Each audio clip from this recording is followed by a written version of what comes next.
এক লতিফ সিদ্দিকী ৬৫ বছর বয়সে হজ করতে গেছে। সাংবাদিকরা ধরছে, হজ কেমন করলেন? এক জবাবে ইমান বের হয়ে গেছে। সে বলছে, মুহাম্মাদের কাজ তো নাই, একটা ব্যবসা পাতায় গেছে। ইমানের কঠিন পরীক্ষায় আর বিপর্যয়ের মাঝে যারা আল্লাহর উপরে পূর্ণ তাওয়াক্কুল রাখে আর ইমানকে মূল অস্ত্র মনে করে এই মহা মুসিবতে বিপদ থেকে তাদেরকে বাঁচানোর দায়িত্ব গ্রহণ করেন কে? জোরে বলেন কে? লাগবে শুধু একদল রক্ত চোখা যুবক, যাদের কলিজার পাটাটাটা সীসা ডালা প্রাচীরের চেয়েও শক্তিশালী। এই রকম কিছু যুবক যদি ইমানের অগ্নি পরীক্ষায় ফার্স্ট কাতারে দাঁড়াতে পারে, পূর্ণ তাওয়াক্কুল করতে পারে, বিজয় ইমানের পক্ষেই আসবে, যদি তাদের পিছনে আল্লাহর ওলিদের নেক নজর থাকে। ঠিক কিনা বলেন? আপনাদের কি বিশ্বাস আছে? এখানে আমরা যারা বসে আছি, আমাদের পিছনে হক্কানি আউলিয়া কেরামের নেক দোয়া, তাওয়াজ্জু আর ফায়েজ আছে। এই বিশ্বাস আছে না নাই? জোরে বলেন, আছে না নাই? তাহলে আমাদের একটা ইমানি প্রস্তুতি দরকার। যুবক হিসেবে বুকের পাটাটাকে পাহাড় সমান শীষেডালা প্রাচীরের মতো শক্তিশালী বানাবার দরকার। মূল পয়েন্ট, দরবার থেকে অর্ডার আসবে, ইমানকে ঢাল বানিয়ে কাফেরদের সামনে দাঁড়াবো। যদি মারা যাই শহীদ হব, ভয় আছে? জোরে বলেন, ভয় আছে? আমরা মরলেও লাভ, বেঁচে থাকলেও লাভ। বেঁচে থাকলে গাজী, ঠিক কিনা বলেন? মরে গেলে শহীদ। যেগুলো কাফের মুশরিক, ওরা বেঁচে থাকলেও শান্তিতে নাই, যায় দেখেন ঘুমে শান্তি নাই, সংসারে শান্তি নাই, দেখেন না একটা টাকলারে বউ পর্যন্ত জুতা দিয়ে ফিডায়। ঠিক কিনা বলেন? এক লতিফ সিদ্দিকী ৬৫ বছর বয়সে হজ করতে গেছে। সাংবাদিকরা ধরছে, হজ কেমন করলেন? এক জবাবে ইমান বের হয়ে গেছে। সে বলছে, মুহাম্মাদের কাজ তো নাই, একটা ব্যবসা পাতায় গেছে। ওটার ইমান আছে না গেছে? জোরে বলেন। দুনিয়াতে আমরা কি দেখলাম? প্রধানমন্ত্রী সংসদ থেকে পদ কেটে দিছে, মন্ত্রিত্ব গেছে, এমপিগিরি গেছে, আওয়ামী লীগ থেকে নাম গেছে। আমি টাঙ্গাইলে মাহফিলে গেলাম, রিস্কাওয়ালা কয় খালি ফাইল হয়েছে, জুতা বানায় রাখছি। মুসলমান মনে রাখতে হবে, ইমানের সঙ্গে বেয়াদবি করে কেউ টিকতে পারে নাই। ওদের ঘরে শান্তি নাই, চাকরিতে শান্তি নাই, চেয়ারে শান্তি নাই, অফিসে শান্তি নাই, স্ত্রীর কাছে শান্তি নাই, সব জায়গায় গজব আছে না নাই? ঠিক কিনা বলেন? কিন্তু যারা আল্লাহর ওলি ছিলেন, মুহাদ্দিস ছিলেন, মুফাসসির ছিলেন, বুজুর্গ ছিলেন, যারা ইমানের ধ্বজারা দিয়েছিলেন, তাদের জীবনী পড়ুন, আউলিয়া কেরামের জীবন ইতিহাস পড়ুন।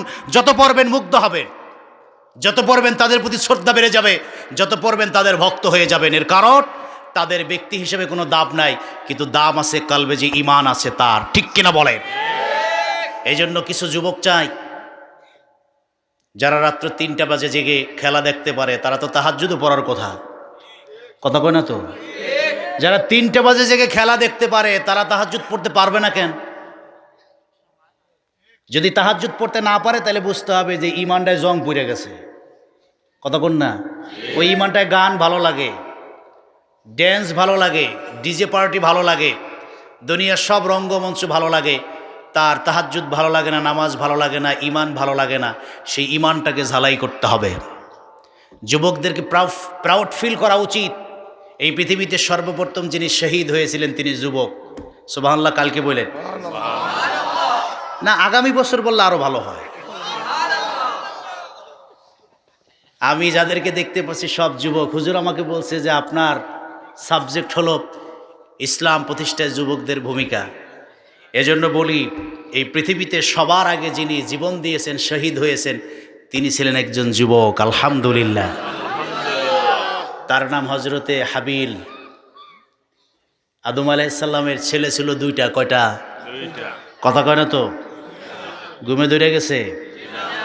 রসকষ্ট পাচ্ছি না। না, তাবারক রেডি হয়েছে। আমি এখন খালি মোনাজাতের অপেক্ষায়, 5-7-10 মিনিটে শেষ করে দিব। কিছু ভালো লাগা থাকা উচিত, তাহলে কথাগুলো অনেক দিন মনে থাকবে। সব ভালো লাগা, ভালোবাসা যদি এখানেই শেষ হয়ে যায়, তাইলে আর মনে থাকবে না। এই জন্য ভালোবাসাটা বেঁচে থাকুক। ঠিক কিনা বলেন? এটা কি মেসির জন্য নি? এটা কার জন্য? এটা আল্লাহর জন্য, এটা ওলিদের জন্য, কোরআনের জন্য। দুনিয়াটা লাগবে, দুনিয়াটা লাগবে সাময়িক আনন্দের জন্য। একটু খেলা দেখবেন, দেখেন একটু আনন্দ করবেন করেন, কিন্তু সব কিছুর উপরে যেন ঈমানটা থাকে, ঠিক কিনা বলেন? এইটা আমাদেরকে মনে রাখতে হবে। সম্মানিত সুধী, এই পৃথিবীতে সবার আগে যিনি শহীদ হয়েছেন তিনি হলেন হযরত হাবিল। তারা দুই ভাই ছিলেন, হাবিল আর কাবিল। বিবাহকে কেন্দ্র করে ঝগড়া বেঁধে যায়। দুইজনই একজনকে বিবাহ করতে চায়। ফয়সালা দিবেন বাবা আদম আলাইহিস সালাম। তিনি বললেন, তোমরা কোরবানি করো, যার কোরবানিটা আল্লাহর কাছে কবুল হবে তিনি এই বিবাহের পাত্রীর যোগ্য বলে বিবেচিত হবে। তো কাবিল ছিলেন কৃষক, কৃষিকাজ করতেন। তিনি কিছু কৃষি ফল, তরি তরকারি, ঘাস কুটা, এইগুলো তিনি কোরবানি করলেন। আর হাবিল তেমন অর্থ সম্পদশীল ছিলেন না, একটা কি দুইটা বকরির মালিক ছিলেন। তিনি একটা বকরি আল্লাহর নামে কোরবানি করে দিলেন। বলেন না সুবহানাল্লাহ। সেই সময়ে কোরবানি কবুল হওয়ার সিমটম ছিল, যার কোরবানি কবুল হবে সেটা অটোমেটিক পুরে ছাই হয়ে আকাশে উড়ে যাবে। সুবহানাল্লাহ বলেন। সিস্টেম অনুযায়ী হাবিলেরটা পুড়ে যায়, তার কোরবানি কবুল হয়ে যায়। ভাই তার উপরে ক্ষেপে যায়, সে নিয়াত করে বসে, তোমাকে হত্যা না করে আমি ক্ষান্ত হব না। তখন হাবিল তিনি জবাব দিয়েছিলেন, যেটা তো অন্যায় কাজ, এটা তো অপরাধ, এটা তো আপনি করতে পারেন না। তিনি বললেন, যতই অপরাধ হোক, লাকতুলান্নাক, অবশ্যই আমি তোমাকে হত্যা করব। কাবিলের এই কথায় হাবিল সেদিন জবাব দিয়েছিলেন, আমি এই হত্যাকে ভয় পাই না, হুমকি ধমকিকে ভয় পাই না, বরং আমার কলবে আল্লাহর ভয় আছে, তাকওয়ার খোদাভীতি আছে। আমি আমার রবকে সবচেয়ে বেশি ভয় পাই। বলেন না সুবহানাল্লাহ। সেই কথা আল্লাহ রাব্বুল আলামিন কোরআন কারীমে বলে দিয়েছেন, ইন্নামা ইয়াতাকাব্বালুল্লাহু মিনাল মুত্তাকিন। দুই ভাইয়ের এই কোরবানির মাঝে হাবিল তার অন্তরে আমি আল্লাহকে জায়গা করে তাকওয়া দিয়ে হৃদয়কে পূর্ণ করেছে, তার কোরবানিটা আমার কাছে কবুল হয়েছে। কিন্তু ভাই তাকে হত্যার পরিকল্পনা করেছে, সে এটাকে ভয় না করে আমার উপরে তাওয়াক্কুল করেছে। আমি আল্লাহ রব্বুল আলামিন যুবক হিসাবে সর্বপ্রথম হাবিলকে শাহাদাতের জান্নাতি মর্যাদা দিয়ে দিলাম। যদিও ভাই তাকে হত্যা করেছে, কিন্তু আল্লাহর আরশে আজিমের জান্নাতি খাতায় তার নামটা প্রথম যুবক শহীদ। সুবহানাল্লাহ বলেন। এর চেয়ে দাম আর যুবকের কি হবে? সহিহ বুখারীর আর একটা হাদিস শোনাই, কেন যুবক আপনার আর আমার এত দাম? এই হাদিস হাজার বার আপনি শুনেছেন। আমি একটু যুবকের মর্যাদার জন্য হাদিসটা কোট করতে চাই। রাসূলুল্লাহ তার নূরের জবানে বলেছেন, কিয়ামতের মুসিবতের ময়দানে যেই দিন সূর্য মাথার এক হাত উপরে চলে আসবে, জমিনটা তামার জমিন হবে। 1 সেকেন্ডের কম সময় যদি কারো মাথায় সূর্যের তাপ লাগে, তামার জমিনের তাপ যদি লাগে, তাহলে ঘুলেগুলো টকবক করে চারদিকে বেয়ে পড়ে যাবে, শরীরটা পুরো ছাই হয়ে যাবে, আবার জীবন দেওয়া হবে। শাস্তির পর শাস্তিও কন্টিনিউ সে ভোগ করতে থাকবে। কঠিন এই পরিস্থিতিতে 7 শ্রেণীর মানুষকে আল্লাহ রাব্বুল আলামিন নিজে দায়িত্ব নিয়ে মাথার উপরে বেহেশত তথা জান্নাতের ছায়া দান করবেন। তার ভিতরে 2 নম্বর ব্যক্তি হলো শাবুন নাশা ফি ইবাদাতিল্লাহ, যেই যুবক তার যৌবনকালে এক আল্লাহর গোলামি করে, নূর নবীর আদর্শ হৃদয় ধারণ করে জীবনটা পরিচালনা করে, ওই যুবকের মাথার উপরে আমার আল্লাহ কিয়ামতে জান্নাতের ছায়া দিয়ে দিবে। জোরে বলেন সুবহানাল্লাহ। যুবকের মর্যাদা আমার রব আল্লাহর কাছে আছে না নাই? জোরে বলেন আছে না নাই? একজন নবীও নবুয়তি পান নাই যুবক বয়স ছাড়া। সব নবীদেরকে আল্লাহ নবুয়তি দিয়েছেন যুবক বয়স। যুবকদের স্পেশাল একটা মর্যাদার দাব আমার আল্লাহর কাছে আছে না নাই? জোরে বলেন। এবার আপনারা বলেন, আমরা কি আল্লাহর প্রিয় পাত্র সেই যুবকের মর্যাদা লাভ করতে চাই? জোরে বলেন চাই। কমপক্ষে 2টা জিনিস লাগবে। এক, ঈমান। যে ঈমান খেলাকে না করে নামাজকে হা বলে, যে ঈমান আজানকে হা বলে, ব্যবসা আর বাণিজ্যকে নামাজের সময় না বলে। কিন্তু আমাদের দেশে আজানটা যখন হয় দোকানের ব্যবসা বাইরে যায়, কাস্টমার বেশি জমে, ঠিক কিনা বলেন? দোকানদার চিন্তা করে যাক জামাত পরে পৈরানি মনে, এরকম করে কত জহুর আসর আর মাগরিব যে গেল একসাথে পরে শেষে বাসায় যায় মনে হয় যেন এটা বাপ দাদার সম্পদ, পড়লেই তো হইল, এরকম কোনো বিষয়।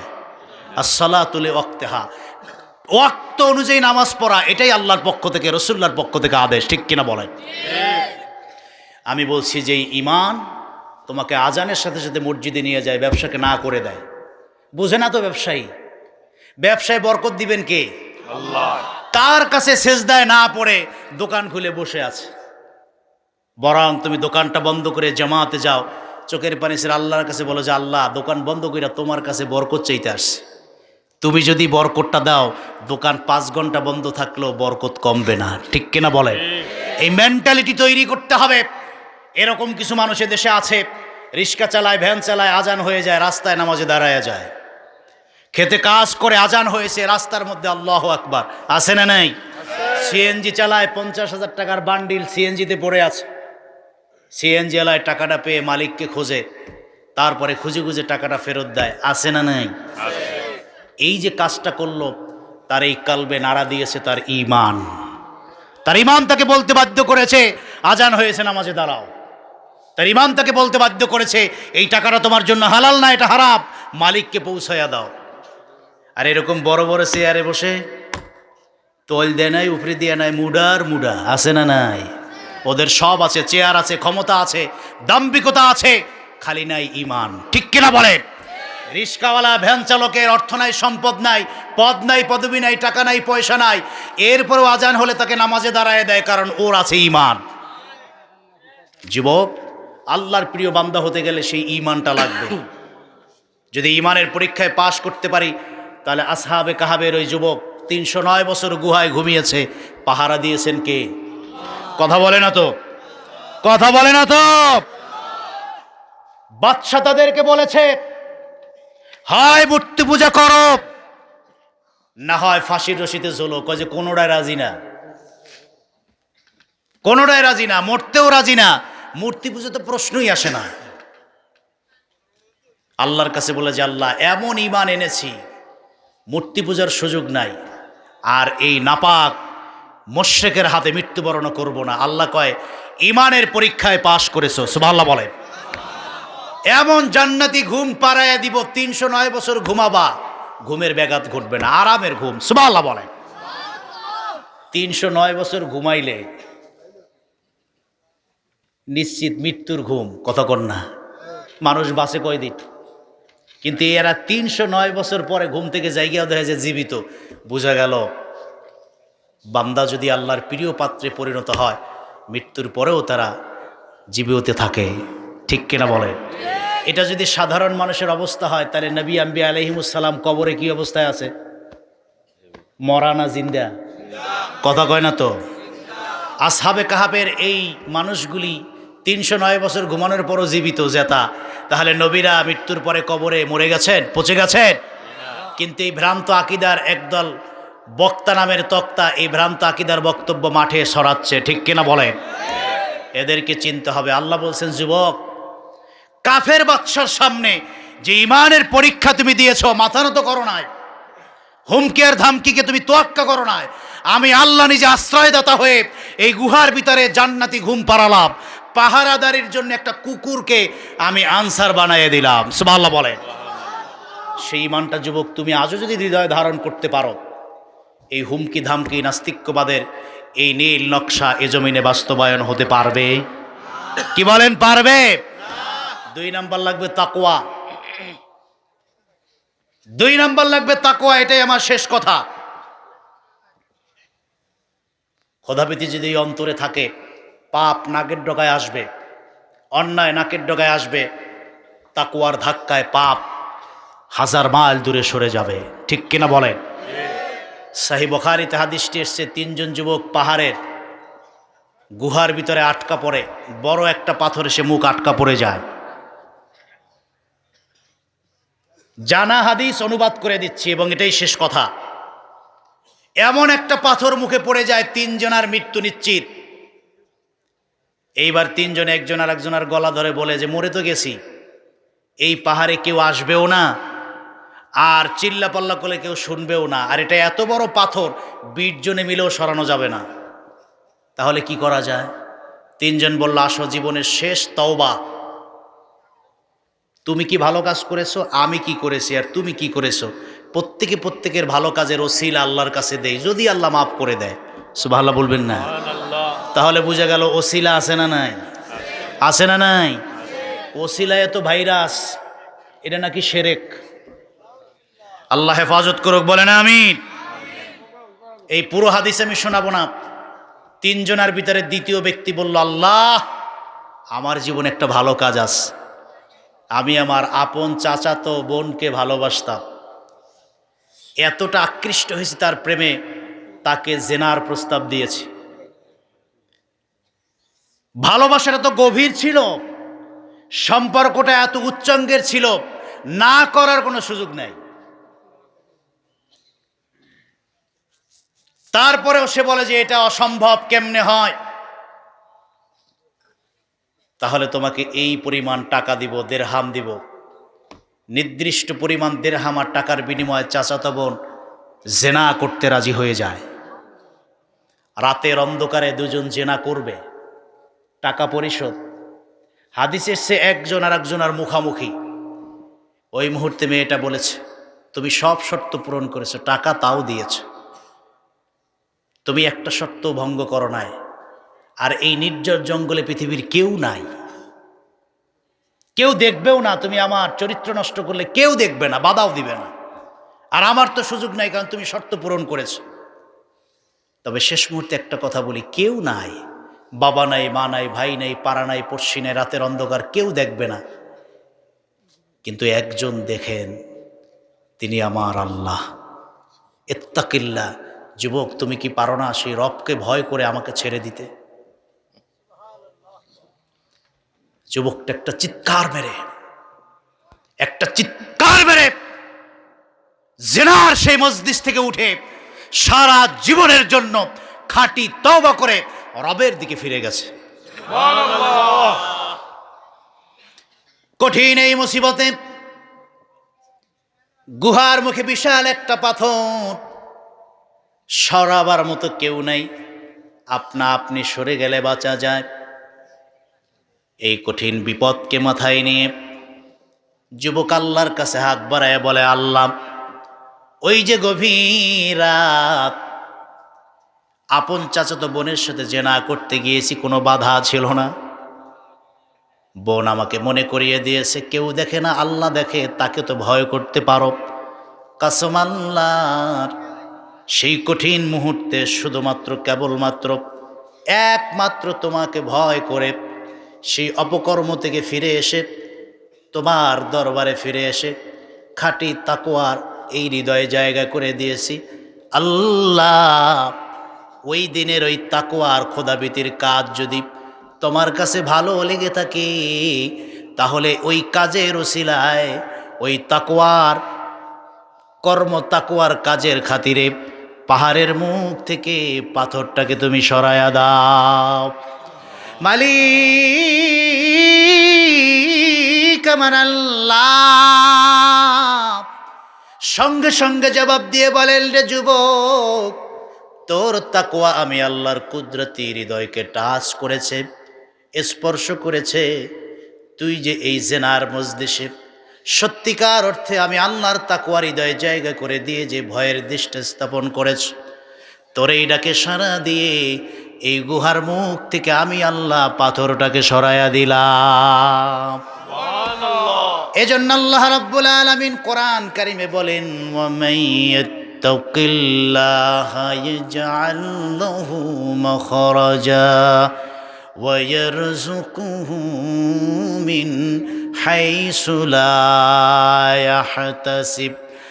আর এই দুনিয়ার জিন্দেগিতে আমার যেই গোলাপ জীবনের প্রত্যেকটি কাজে, জীবনের প্রতিটি পদে এই হৃদয়ের ভিতরে আমি আল্লাহর তাকওয়ার ভয়, খোদাবিতির দৃষ্টান্তে স্থাপন করবে, বিপদ আর মুসিবতে বাঁচানোর দায়িত্ব আমি আল্লাহ নিজে নিয়ে বিপদ থেকে গোলামটাকে উদ্ধার করে দিব।